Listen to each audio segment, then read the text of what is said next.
Hello everyone, welcome to the second episode of Taking Names. This is a playthrough of Elden Ring and we're going to be doing a travelogue, traveling the lands between, and we're mostly going to be focusing on the bosses themselves. In the last episode we took down the Tree Sentinel and also Margit, the Fell Omen, so we've actually gone a bit further ahead and I've just gone back a little bit.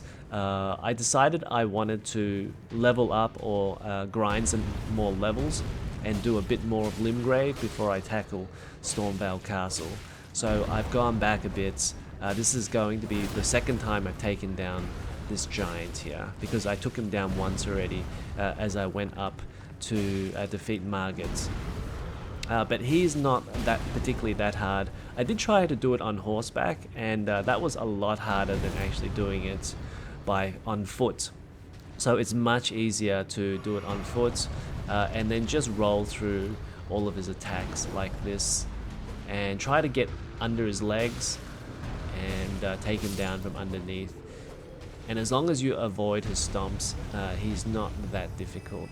But obviously the first time you meet him, he's kind of scary because he's way bigger than everything else. And you're wondering just how hard the battle is going to be. But as long as you have some decent equipment, if you're like around level 20, then you should be able to take him down. Now, this is further down in Limgrave, and this is a place where everybody should think about grinding for some points. So I was around here for like about an hour, and you can actually grind that. And you can get 1,000 each for each of the giants, and then you can grind your levels up pretty quick that way. Now this is an Everjail, and I had no idea what it was, but it's basically just a boss battle in the middle of nowhere. This guy is a little bit tricky to begin with, but as you can see there is a blood loss meter, and what you really want to do is avoid having blood loss. So most of the time you're trying to make sure that bar doesn't fill up. Make sure you get out of the way, and once that bar drops, then you go back on the attack. So that's kind of what I'm trying to do now. Avoid getting hit, and then once there is no blood loss bar there, then have a few hits at him. And the really big attacks are pretty obvious tells that you can roll through them. But the weapon that he drops is really good because it's the Bloodhound Fang. It's a curved great sword, and if you can level that up to its highest level, the damage is actually pretty good. Like, I was looking at the Fextra life guide, and if you upgrade it to its maximum level, the damage is around 345. So that can take you a lot of the way through the game. So I was surprised. I didn't know about that until I actually got the weapon. So with that done, I went back down to do Castle Morne. Now the thing is, I didn't actually capture the boss battle for Castle Morne, so I can only show you a little bit of the castle, and then I accidentally didn't press the record button for the boss, Leone Misbegotten. Now this archer boss is pretty easy, and all you got to do is just hang around its legs.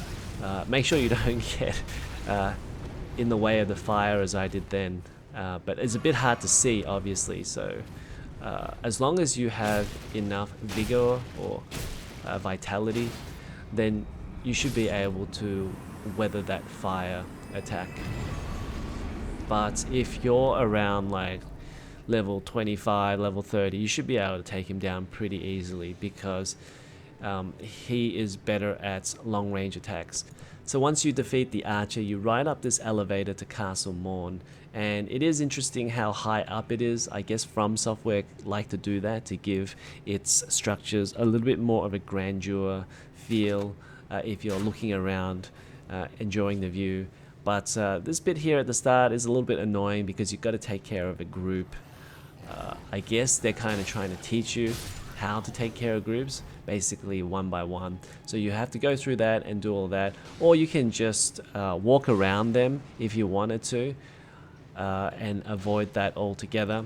And after a couple of times, I did clear that group out once, but after the, I think, second time, I just couldn't be bothered. And you can just walk past them.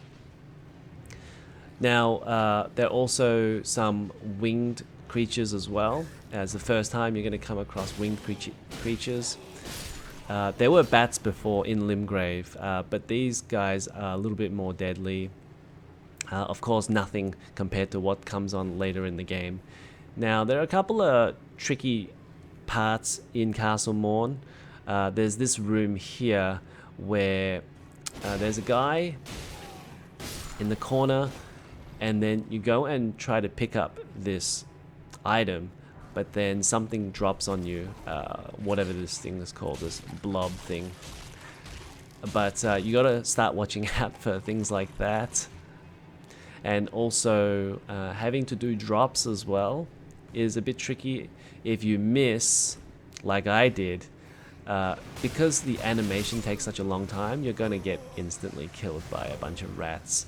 So just a few things to watch out for. Now, as I said, I didn't take the boss battle for Leone Misbegotten, but he was pretty easy. This next boss battle is really cool. This is the Minor Erdtree in Weeping Peninsula. He is pretty easy to read. So, and I guess I say this, all these bosses are easy, but I think I was pretty leveled up for Weeping Peninsula and Limgrave. I did quite a lot of leveling up here, so these boss battles weren't that hard. But now that I'm in Stormvale Castle, I'm playing through it at the moment. Stormvale Castle is getting hard now. But the Erdtree Avatar, pretty easy to read. Like, this is just going to be a projectile that you roll through all of those. And then you're going to have to get close to it, roll through that stomp. Also, make sure you're rolling far enough away that you don't get hit by the boss as you're drinking your potion. And I almost died there. I think I had to use my extra wondrous flask just to get through this battle. I think I had one left here, and this was a pretty close call. I think the Erdtree Avatar took maybe about 3 or 4 goes before I was able to defeat him.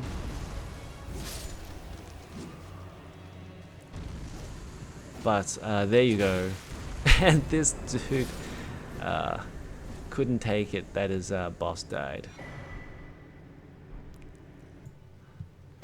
So near the top of Limgrave there is this lake, and I was curious to see what this was all about, so I went and had a look, and I was surprised to find a boss battle there. There's this guy sitting in a rowboat, and I didn't know that this was a boss battle. I thought it was just a common enemy, but it's only once you get close to him you get that boss health gauge at the bottom there. But he is pretty easy. He has this rowboat stomp thing that has a pretty small radius, but aside from that he doesn't really do much. He's kind of waiting for his skeletons to do most of the work for him, so you can just run away when he does that stomp and then come back and hit him, and it's very easy if you do it on the horse as well. And you need to be on the horse because sometimes he can disappear as well, and then you need to go and find him. Now, I was searching for the dragon in Agheel Lake, and I came across this treasure chest, which transported me to the Sellia Crystal Tunnel, which is actually in Caelid. And this was a bit of a rude awakening, because once I got there, you can't actually transport out until you find a site of grace, and you need to be outside as well to go back. So you need to touch that site of grace, and then you need to go outside to be able to transport back to another site of grace somewhere else. But I decided to just do a little bit more of exploring in this area. This place is called Sellia Town, I believe. And I just thought I'd have a bit more of a look. And as you can see there's a couple of Site of Graces that are pretty close together here. So I decided to just go and see if I could make it and get another Site of Grace. So after I got to the Site of Grace, I went back to Limgrave to Agheel Lake South, and you can travel up from that Site of Grace to Flying Dragon Agheel. Now I didn't take the opening of this boss battle because I just forgot to press record, but I got the most important part, which is the end of it. And Flying Dragon Agheel, I expected more of an effort, more of a fight from this dragon, because he is not terribly difficult. There's a couple of attacks that you should avoid. Obviously the fire, so make sure to get out of range when he breathes fire. But the one that is going to hurt you really is the dragon tail swipe. So you're trying to get close to him, trying to attack his legs, and trying to avoid the stomp as well if you can. And then you're going to go after his legs, but then he's going to swipe you with his tail sometimes. But this wasn't a terribly difficult boss battle, to be honest. And I think the best way to do it is on horseback, because then you can avoid the fire easier. Now there is a moment where he does go up onto his ledge, onto that rock ledge up above, but you can always wait for him to come back down. But he drops 5,000 runes and a dragon heart, which is always good. But that's going to be it for this one. I hope you enjoyed looking at some of the bosses in the early part of Elden Ring, and if you like this video, make sure to hit the like button, subscribe to the channel, and I'll see you guys in the next episode.